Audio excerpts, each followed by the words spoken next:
Well, happy St. Patrick's Day to you all. As the Irish say, wishing you a pot of gold and all the joy your heart can hold. And I'm very happy to participate in this third edition of Podcasthon. For 1 week, more than 1,000 podcasts will highlight a nonprofit of their choice. Imagine that. And today I have the pleasure of welcoming Doris McLallen to talk about the work that the American Association of University Women, AAUW for short, is doing. So podcasters all over the world for this week only are going to be addressing one of their favorite charities in this event to raise awareness for what is going on in the world and how so many people are trying to help.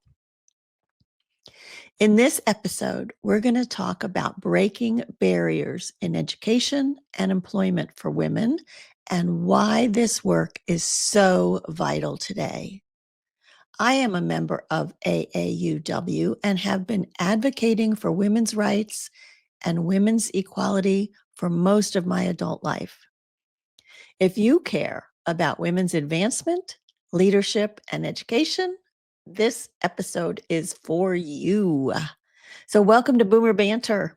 My name is Wendy Green, and I am your host for Boomer Banter.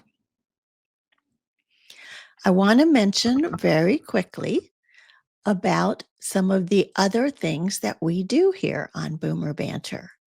And as you know, as we get older, our social circles can tend to shrink because our friends move away, some relationships fade, and if we're honest, life can start to feel a little quieter and maybe even a little lonely. At the same time, some of us worry more about our energy, our memory, and what aging really means. But we don't always want to talk about it, although we do on Boomer Banter, because deep down, admitting we're getting older can be tough. So that's exactly why I created Boomer Banter Membership, a warm, welcoming space where real conversations happen, friendships form, and we navigate this next chapter together. So for just $25 a month, you'll get exclusive access to 2 interactive meetings each month. And the best part, you can try the first month free. No commitment, no risk. Just email me at wendy@heyboomer.biz and I'll get you set up. And if it's not for you, no hard feelings. But if you love it, and I think you will, we'll welcome you into our thriving, supportive community. Spots are limited, so don't wait. Grab your free month today. Email me at wendy@heyboomer.biz. Okay, let me tell you a little bit about Doris, who, by the way, was the very first guest on Boomer Banter back in 2020. Wow. I'm so excited to have her back. So Doris and her husband, Scott, moved to Greer in Greenville County 12 years ago from Watertown, New York, where she had been a member of the Jefferson County branch of AAUW.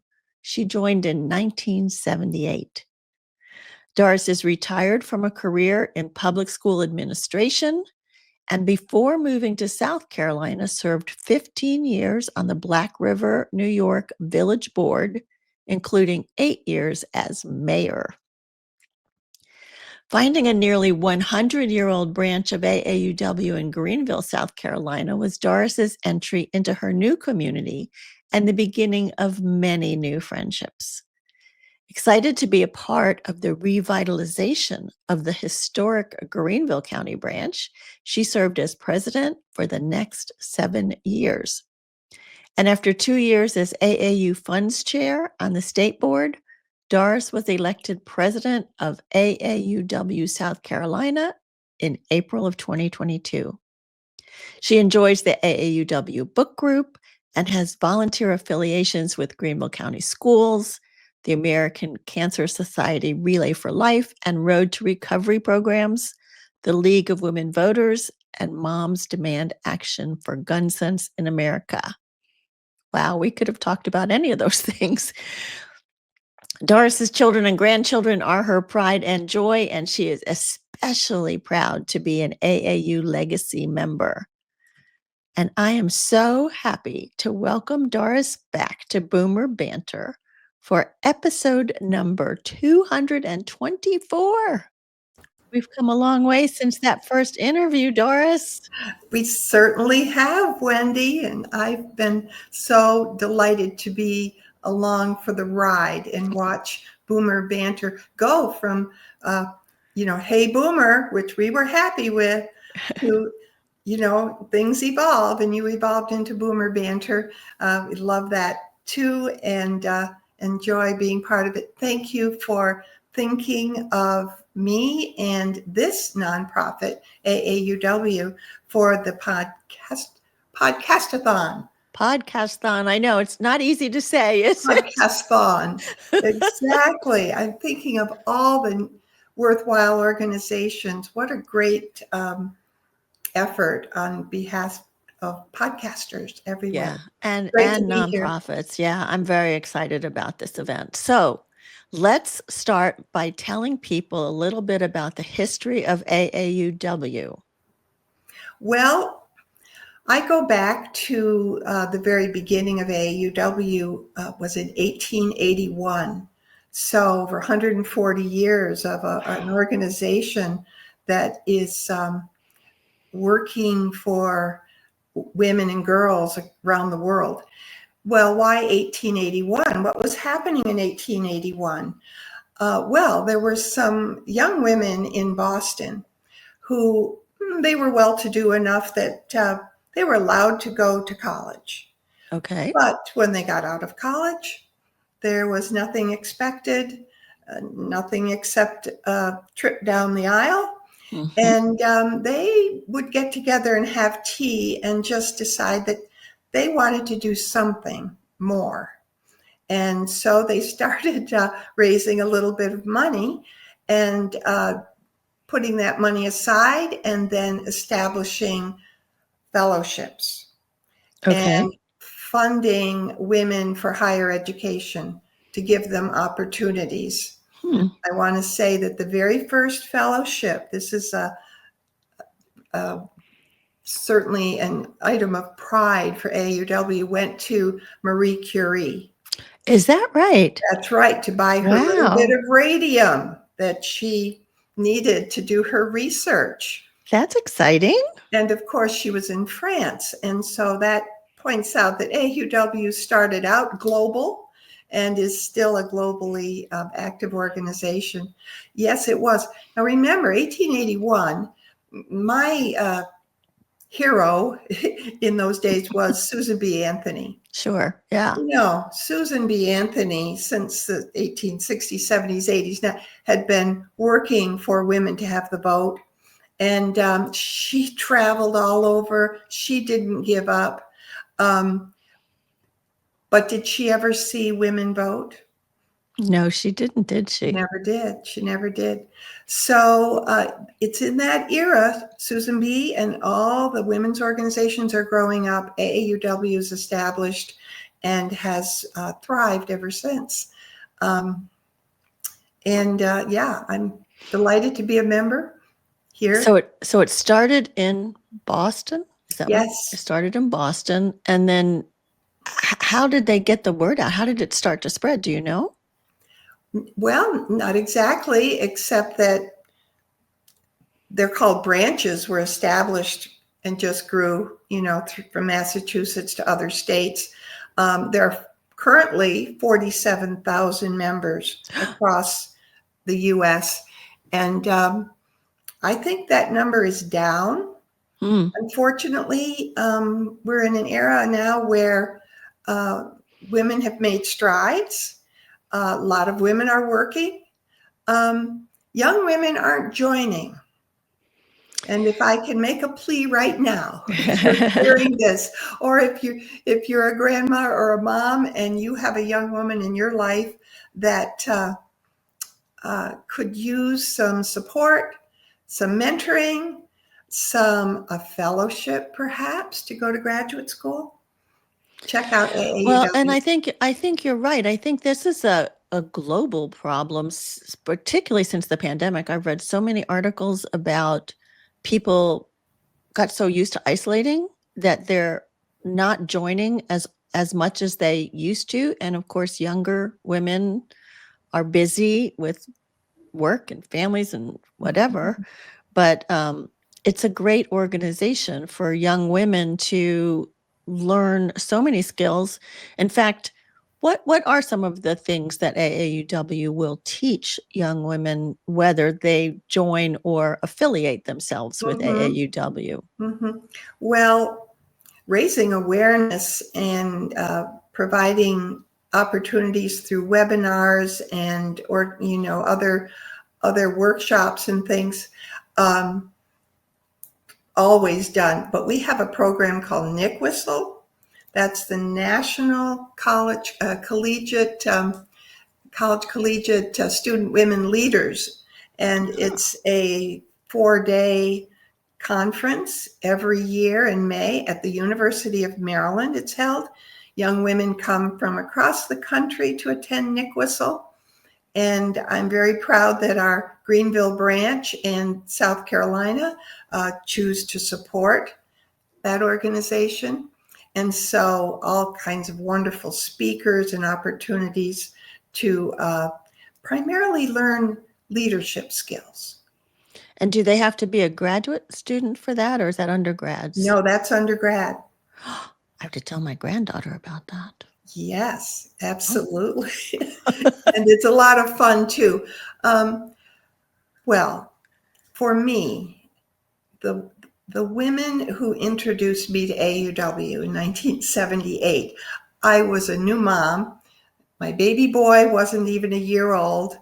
I decided to go on a trip with a lot of ladies who at the time were older. It was the Historical Society. I have the same white hair now that they had then, but I was 27. I had moved to an area. I didn't know a soul, but I decided I wanted to take this bus trip to Ottawa, Canada, to see a Monet exhibit. Well, before I got off that bus, I was introduced and welcomed and invited to AAUW. Those ladies on that bus are still best friends of mine. Wow. The connections you make, the lifelong friendships, can't put a price on that. That's for sure. That's for sure. So what kind of enticed you in the beginning in 1978 that made you want to join them?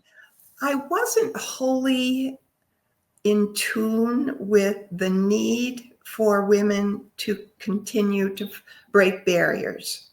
I don't know. I'm the oldest of 5. I had 4 brothers younger. I was already a leader, right? That's right. And in charge.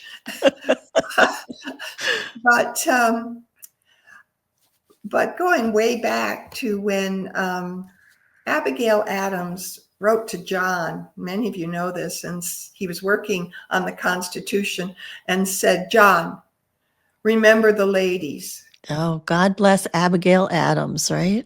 Yeah, but did John and the boys remember the ladies? No, they did not. He did not. And we are still fighting that battle. And that's a battle that AAUW is deeply involved in, we've passed the 28th Amendment, the ERA, the Equal Rights Amendment, fought so hard for so long, and now there are barriers to the quote-unquote publication of the ERA. But anyway, I attended a college in a college town with the neighboring college was a school for engineering. and in the late 60s had only just gone co-ed. Mm. And those first young women in the engineering school, they allowed in 50. And today, because of the hard work and the great quality, women weren't even invited into those STEM, those science, technology, That's right. and engineering fields. Now I hear there are more young women than young men graduating in engineering. Yeah, So, I hear that engineering, law, medicine, all of them. But it's progress, but hard-fought progress. Hard-fought progress. I mean, I remember in school, you didn't want to really show that you were smart because There you go. right? Because girls were supposed to let boys answer the questions and, that kind of, it was, and you know what? We didn't even think about it then. That was just the way it was. That was the messages we were given. Mm-hmm. Right? What you're bringing up is something that AAUW has done very well, is research into many of these things, actual hardcore research, and then created the programs on top of the research. Well, there was one, it had to do with how teachers interact with their students at all levels, elementary, junior high, senior high school. And the research showed that teachers actually treated the young women in their classes differently, called on them. The girls weren't as likely, but they would call on the boys first. Now, I was a school principal. When that came out, I thought, that video, my fellow principals need to see this. And our leader allowed me to present it at a principals meeting. And that was the first time some of these guys, especially two, I'll never forget it. When it was over, they said, well, that was a damn waste of time. Is that right? Oh, yeah. I had never, because I'm nice, right? And You are nice, they treat me Doris. nice until I shake it up a little bit and they don't like it. Nobody expects it from you, Doris. No. Because you're so nice. Every once in a while, though, get out of the way. And so that's really true. But when that word got out, maybe in teacher training courses, be aware, just be aware of how you are interacting with your students, gender-wise. Yeah, so interesting. So interesting. And I guess the other side of the coin, sometimes the teachers expect the boys are going to be the problem ones and the little girls are all going to be so good and so nice. Until they meet you. No, and me. We should not always. But let me mention the mission of the organization. It is to advance equity for women and girls through advocacy, education, and research. So since I brought up the research, very important. So break down the advocacy and the education parts. Right. So advocacy is a really important part. And I'm sorry to say, I don't know how much time we have left, but a lot of the things that have been successful and we've made strides in are getting a lot of pushback right now. And we can get into that more if we want to. But some things have never gone away. The pay equity is a huge issue for AAUW. Women are still paid at about 70 cents on the dollar, and that's an average, and that's mostly white women. But, non-white or Hispanic women, it's down to half. But somebody does the research for that. Yeah. And AAUW has been part of those efforts for a long time. So it's an ongoing fight. I do want to come back to that. I do also want to take a quick break to mention our sponsor, Greenwood Capital. Greenwood Capital is a fiduciary, and my advisor, Melissa Bain, really takes her time to understand what my needs are, what my desire is, and help me work towards my goals and my purpose for retirement. So as an independent advisory firm, Greenwood Capital, like I said, is a fiduciary. That means they place your interests above their own. So I want to share that as a sponsor, Greenwood Capital has compensated my business for this testimonial. For more information about how they can help you make a financial plan, go to greenwoodcapital.com. All right, let's get back to my conversation with Doris and talk about, some of the things that feel like setbacks a little bit now to us. We, like you said, Doris, you've been working since 78. I probably jumped on the train of women's rights in the 80s. But the goal to get even equity in pay seems to be getting further and further out rather than closer and closer in. It does. And AAUW addresses that gender pay gap with a couple of really wonderful programs. One is called Work Smart, one is called Money Smart, and one is called Start Smart. Okay. So young women can engage in these. Some branches are holding these at colleges and things, these programs. Others make it possible for women to do it online, these programs. But I love the Start Smart because research showed that young women are not very good at negotiating that first paycheck, right? That first job, and that's right. And they don't have to tell you, what somebody else is being offered or made. And it's just been proven that women tend to settle and be so happy that that's right. The job. That's right. We're just happy that they hired us. And you're really going to pay me? Oh, how nice.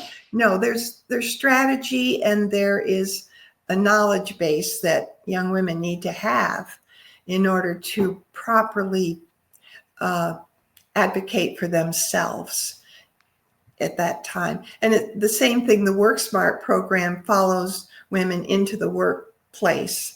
And again, when do you have the courage to go to the boss and say, I've been here so long, and I'd like to talk to you about a raise or that job over there that I'm fully qualified for, and you haven't even talked to me about it, or things like that. Right. So how do they help us with the wording, because a lot of times you hear men go and they just confront the boss and they're like, I've been working, so I need this. And typically they get it.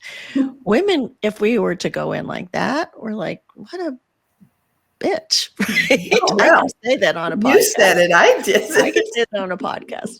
But, we're aggressive. We're, not being team players or whatever it is.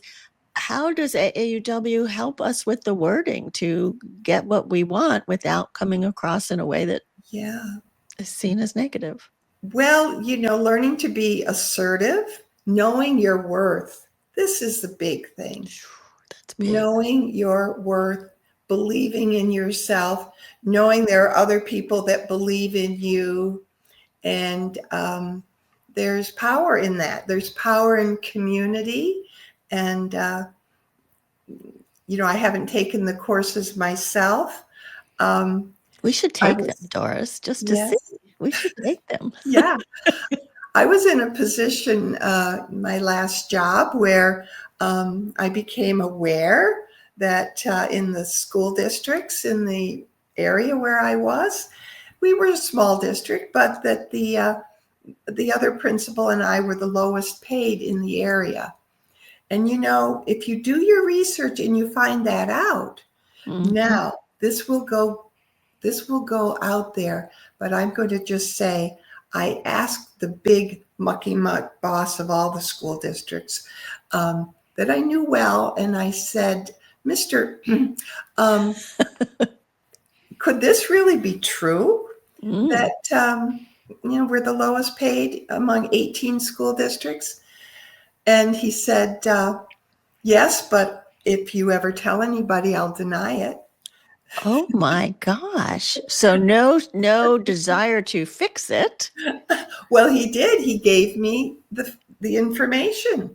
Ah, And I was able to work up my courage to do a report, take it to the superintendent, who said, well, take this to the school board, see what happens. uh-huh. I did.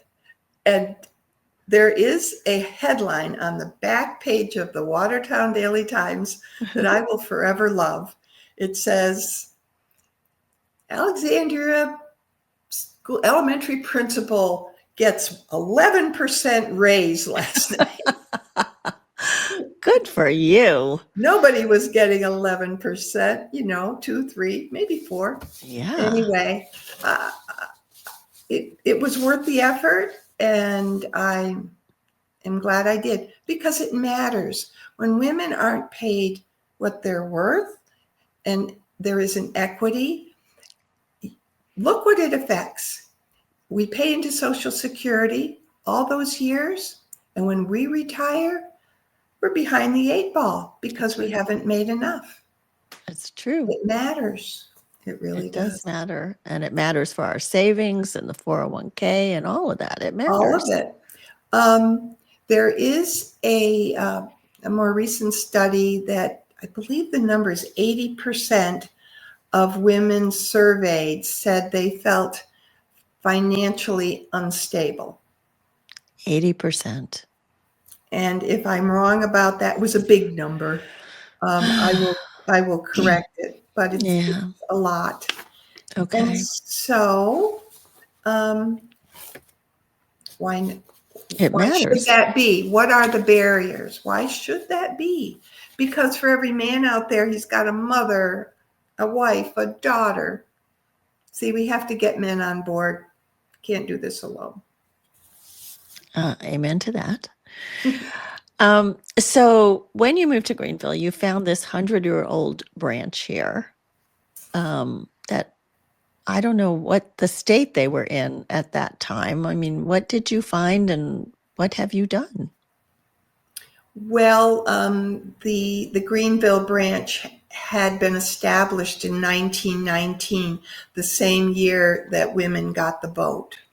So even in South Carolina, there was a movement afoot, and they had to be really brave, women. All right, we're coming out and we're going to talk about women pay equity, and we're going to talk about, we're going to vote because we've worked for this. And they grew and grew and grew. My understanding, because that's 100 some years ago, they established libraries. They really worked in education. They did a lot. Huh. But like many organizations, there's a curve, an ebb and a flow, and people had passed away, and they were down to about 10 or 12 in a book group, but they were vibrant and lovely. And when I showed up, I was the youngest one there. And they said, we need new leadership. Here you go. There you go. You've just been volunteered. Yes. But the women there, I mean, your mom was among them. They're women with PhDs, and they're authors and community leaders and former politicians, which I was too. I had been a mayor of my village. I want to tell you my claim to fame, being mayor. That is a claim to fame. Well, no, that's not enough. To really have a claim to fame, you have to be the mayor when you're have to convince the community that they need a sewer system. Oh, and they're going to pay for it. And so you convince them at public meetings that yes, we cannot dump our wastewater into the river anymore, folks. We can't do that. So yes, they're going to be many hundreds of dollars every year. You're going to pay it. And so we built, sewer system, and sewer systems have little pump stations all over town. uh-huh. And on those pump stations, there are plaques. Uh-oh. So does it? There's my name on every sewer treatment plant pump station. Oh Yes, my this is goodness. what you get. This is your reward for community involvement, folks. You can have that too. You too could have your name on a sewer plate. Right. That's right. But Well, it's important, good work. So proud of you for that, Oh, Doris. sure. Okay, so one of the things that I know our branch is doing is this whole emphasis on STEM learning and STEM education. We've done some camps for the young people. Can you tell me a little bit more about that? Yes, and we're not the only branch in South Carolina doing a lot with STEM. Over in Rock Hill, down in Charleston, over in Due West, there are things going on for young women. Ours was at the Kroc Center. We had 30 or 40 girls between ages of like 8 and 12, and they had a day of doing science projects, primarily robotics. Fun. Yeah. And they had a lot of fun, and they ate a lot of pizza, and they learned that they can do it. They can do it. If they are given the opportunity and the materials, which we were able to provide for that. Important. It's so important. Yeah. But yeah, STEM is a big issue, but now our other issues are, when did we think we were going to have to worry about the banning of books again? Yeah. Yeah. Our Charleston branch is just huge to fight back in South Carolina, the banning of books by libraries and school libraries. So that's huge. Yeah, good for them.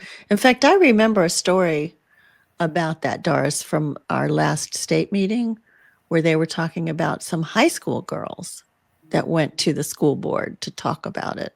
And they actually they made a difference. Yeah, yeah.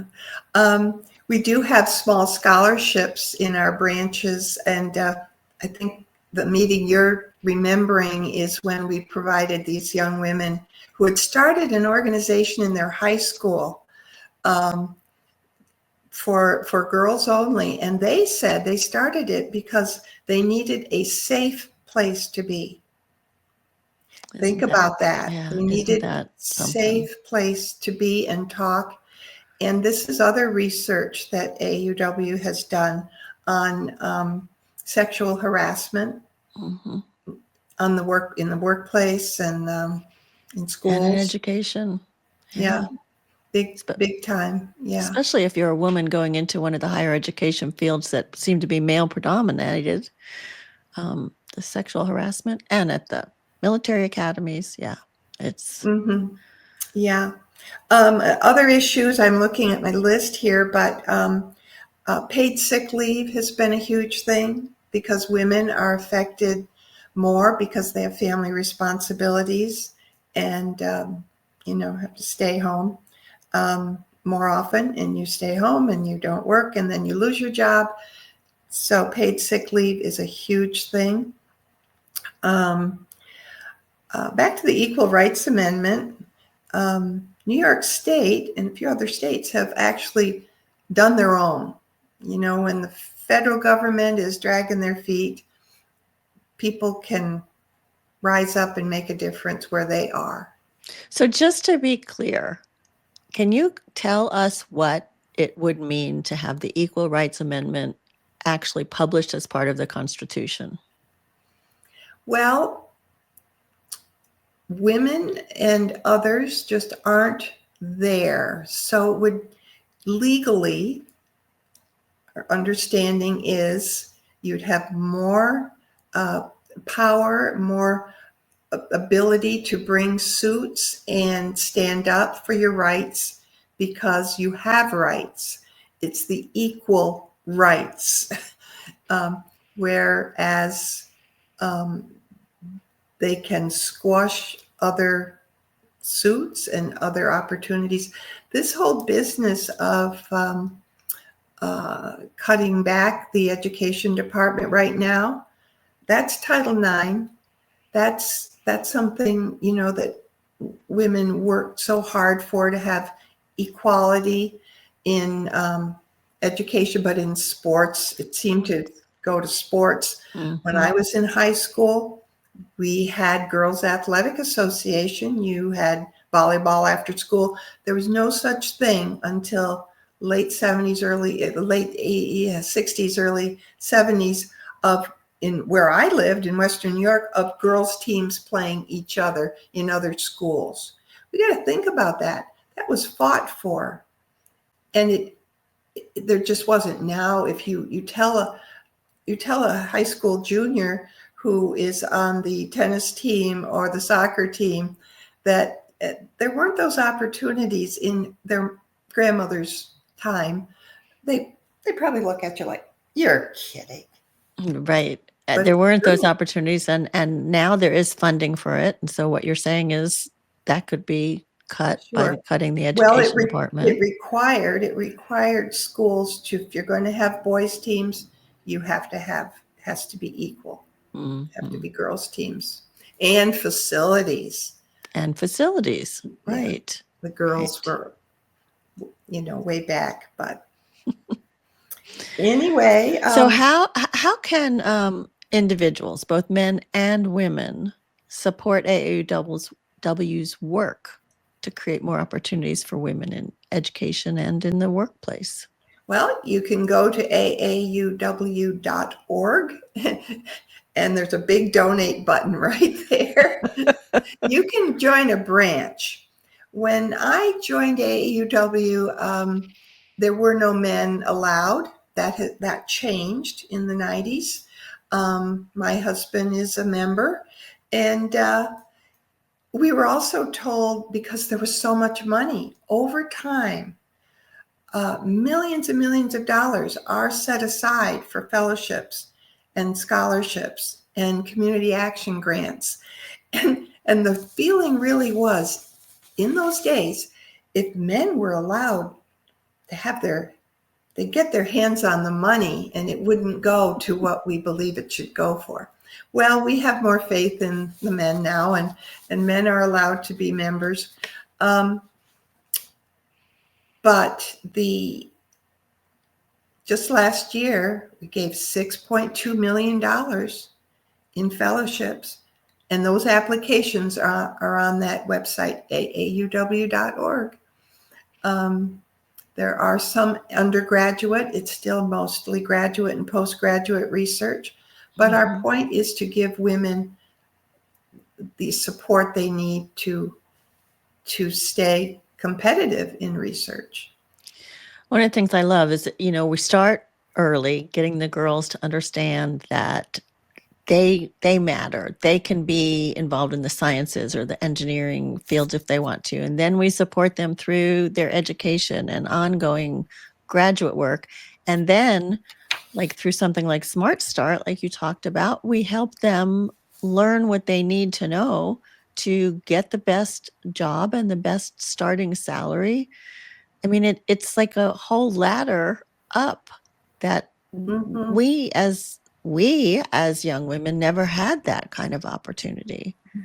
So it's very exciting what AAUW is doing. Thank you. I am proud and happy to be a member and a leader. We're going to have a 11 to 13 state Eastern Atlantic Regional Conference next year in Pennsylvania, in Lancaster. If you want to come to the historic Lancaster, Pennsylvania, folks, that will be fun. I want to say before we close, though, AAUW is political. Oh, really? Political? All these issues we've talked about, they have to do, and they're issues that get changed through the political process. We are political, but get this, not partisan. That's right. We're issues oriented. Mm-hmm. Yeah, so thank you for that, Doris. Tell Tell me again how people can find AAUW or find you if they have further questions. I am, well, there it is. McLallen 0649 at outlook.com. I'd love to hear from anyone. When I moved to South Carolina from Northern New York, I went online to find a branch nearby, and I contacted the state president. I am now that state president, and I'd love to hear from anyone who would want to reach out and find a branch near you. Go to aauw.org for everything you'd ever want to know about this wonderful organization that I love and am proud to represent today. Thanks for the chance. Yeah, well, thank you so much for being part of this special Podcasthon episode. And if people are interested in discovering other podcasts and nonprofits that were supported by Podcasthon, you can find them on the internet at Podcasthon. It's Podcasthon, THON.org, 1T. All right. So just a reminder to join us on the Boomer Banter membership, where we have amazing conversations and we get to meet with guests from that month. Our next membership meeting will be on Zoom on Tuesday, March 25th at 5:30 Eastern Time. So email me if you would like to claim your free month. It's really fun, everyone. Yeah, love to see you there. Thanks, Doris. All right, next week on Boomer Banter, I'm bringing you a conversation that you won't want to miss. Well, every week I bring you a conversation you won't want to miss. But I'll be talking with veteran journalist and author John Gallagher, whose memoir, Rust Belt Reporter, dives into his decades of covering urban transformation, resilience, and storytelling. Whether you're fascinated by cities, journalism, or even considering writing a memoir, this episode is for you. So tune in next week and learn about the comeback of Detroit and the legacy and stories that John had to tell. So it really is interesting. I want to again thank Greenwood Capital for their support of Boomer Banter. They are an independent registered advisory firm providing wealth management, investment solutions, and financial planning to clients in 23 states. Thank you, Greenwood Capital. And thank you all for joining us today. Doris, this has been fabulous. I'm so glad you were able to come back and be with us for a second time. Share this show with your friends. Let them know about Boomer Banter. The more people refer and recommend, the more people will know about all the great things that we talk about here. Thank you so much. We'll see you next week. Thank you. Bye.